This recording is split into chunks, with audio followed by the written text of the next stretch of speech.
गांव के बाहर एक पुरानी टूटी फूटी हवेली थी जिसे लोग काली हवेली कहते थे। यह हवेली कई वर्षों से वीरान पड़ी थी। लोग कहते थे कि रात के समय हवेली से अजीब अजीब आवाजें आती थीं, कभी किसी के चीखने की तो कभी किसी के रोने की। कोई भी व्यक्ति उस हवेली के पास जाने की हिम्मत नहीं करता था, खासकर रात में। रवि, एक नवयुवक जो शहर से गांव आया था, इन बातों पर विश्वास नहीं करता था। उसे अंधविश्वास में कोई यकीन नहीं था। एक दिन गांव वालों की बातों को चुनौती देते हुए उसने तय किया कि वह उस हवेली में रात बिताएगा और यह साबित करेगा कि वहां कोई भूत प्रेत नहीं है। रात के 12 बजे रवि उस काली हवेली के अंदर दाखिल हुआ।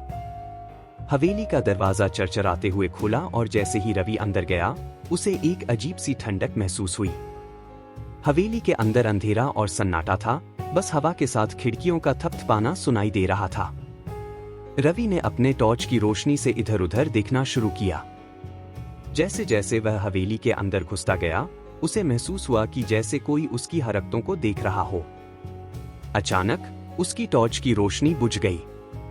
वह अपने मोबाइल का फ्लैश चालू करने ही वाला था कि उसे एक परछाई दिखी।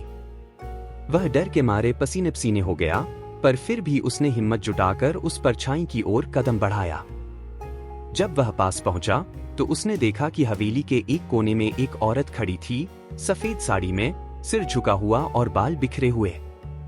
रवि ने उसे पुकारा, कौन हो तुम? लेकिन वह औरत कुछ नहीं बोली। जैसे ही रवि ने उसकी ओर हाथ बढ़ाया, वह औरत अचानक जोर से चीखते हुए गायब हो गई। रवि के कानों में अभी भी उस चीख की गूंज थी। वह दौड़ते हुए हवेली के बाहर भागा। गांव पहुंचकर उसने देखा कि उसके हाथों पर काले निशान उभर आए थे। गांव वालों ने उसे बताया कि वह औरत उस हवेली की मालकिन थी, जिसने कई साल पहले अपने पति के धोखे से दुखी होकर आत्महत्या कर ली थी।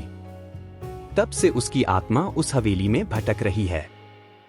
रवि ने उस दिन के बाद कभी उस हवेली की ओर मुड़कर भी नहीं देखा। काली हवेली की दहशत अब उसके जीवन का एक हिस्सा बन गई थी।